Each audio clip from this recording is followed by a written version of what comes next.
he goes to this area, right? Where they call the Sea of Galilee, the Sea of Tiberias, is particularly in this area. You see it right there? So most people live up here. But down here, there's not so many. And when he gets there, people are there ahead of him. Does that ever happen to you? Like you go home and you just want to relax. And all of a sudden, either people show up or they call, oh, we're coming over, is that okay? And then you feel bad and you say, of course. You can miss a lot of the meaning. We really have to get into the setting. Now, Tiberius, I mentioned, we talked about the king, right? Caesar. The king at this time, do you know can you say his name? Who was Caesar at that time? What was his first name? Because Caesar is the title. Tiberius. Isn't that interesting? The reason they called this area Tiberias was to honor the Caesar. That's his name. Who do you think came up with this idea to name this city? He's like, I'm going to, make some points here. If he's going there, we're going there. Wherever he goes, we're going. So that's the setup here. But he gets there and he sits with his disciples. Now, I'm going to the Gospel of Matthew. I mentioned that this sign is described in all four Gospels. So we have to look at some other details that are not given in the Gospel of John, but they are given in the other Gospels, and they're very important to what the Lord is trying to reveal to us. I put an image there. That's an actual image of about 15,000 people. That's what 15,000 people looks like together. And of course, we call it the feeding of the 5,000, but that's only counting the men, right? So if you estimate that for every man there was probably, a wife and a child, then we're talking about 15,000 people. And in the Bible, frequently the men are counted, but the assumption is that with them there are other family members. So 15,000 people is a lot of people.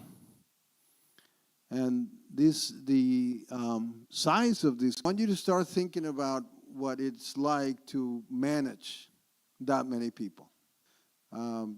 Talk to them, to heal people who are sick, to kind of take charge and responsibility and lead that many people, much less to feed them, right? Think about a wedding or an event, right? You got about 100 people, and that requires logistics, right? A lot of logistics. And even at the moment of feeding, even in an event like a wedding, you still have to say, okay, let's go table 1 first, then table 2. Don't everybody get up at once. So let's read from Matthew 14, verse 13. It says, when Jesus heard it, he departed from there by boat to a deserted place by himself. He really wanted to be alone. Now, it says when he heard it, when he heard what? Because we also read in John, after these things. What is the thing, or what are the things that are driving the Lord Jesus to seek some time alone? What do you think happened? What do you remember may have happened around this time that really hit him hard emotionally? And we're speaking, of course, of his human nature. And he just said, I just need some time alone. What do you think happened? I think Kenya's going to jump in once again. Maybe John the Baptist's death. Exactly. Kenya, you get a gold star. That's exactly right. It says here, he just heard that John the Baptist had been killed.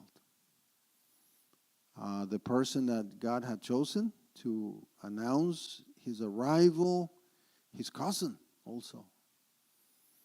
And it must have hit him hard. And of course, we know how he was killed, right? We know that he spoke out, and King Herod was very insulted because he told him, you can't just take your brother's wife. And he put him in prison, but he was afraid to do any harm. But of course, his wife's daughter danced, and then he was drunk, and he said, I'll give you whatever you want, even half my kingdom.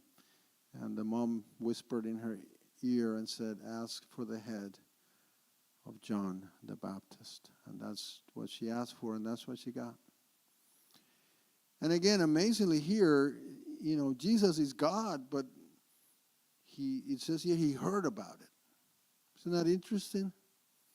Like you would think he would have known about it immediately, right? Because he's God. But I always want to stress that point. He is going through life in his human nature. He wants to face things the way we face things, right? Because that's what he's doing. He's taking on our burdens. He's taking on our pain. He doesn't want to know from his divine nature. He waits. There's a separation between his divine and his human nature, and he's living in his human nature, facing things like you face things, like you get the bad news, right? Imagine it, like we all have gotten them, right? And how that hits you. That's how it hit him. And he was sad. And he wanted to be alone. But when the multitudes heard of it, they followed him on foot from the cities. We got to pay close attention to all of these details. This is kind of a last-minute thing, right? This is not an event that was promoted like today, right? We promote events, and there's posters, and there's Instagram announcements.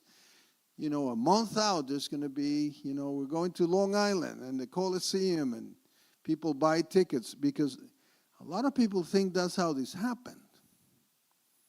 And I'll tell you where that leads. If you don't pay attention to what the Word is saying, it leads to error. They were going on foot. What was the other way they could have traveled? By boat. How else? Right? Animals. So if they had time to prepare, they could have maybe prepared food, right? If there was planning, you could picture today the cooler, right? You get the cooler, and you get the ice, and you get the soda. There was no time for any of that. And when I see that multitude, and when I see people running, going to a place, you know what comes to my mind? What was the time in the history of the people of Israel that there was what? Manna, bread from heaven. That's what the Lord is. He's going to say, I am the bread that came down from heaven. So all of this detail. Now I got to say, I'll say it now. So all of this detail. Now I got to say, I'll say it now. At least 5 times I've heard preachers say that the miracle that happened here was that Jesus got people to share. Every time I hear this, I get angry. Because they want to imply that people had brought enough food and that to feed 15,000 people from 5 loaves of bread and 2 fishes. And you know what I want to say too? So when he healed the sick, what did they say? Take out the aspirin you got with you and drink it? No. So the Bible is telling you here, they didn't have time to prepare food. Do you know what food preparation? They didn't have a microwave. They didn't have a refrigerator. That was the reason. That was the reason that they came. Right? So this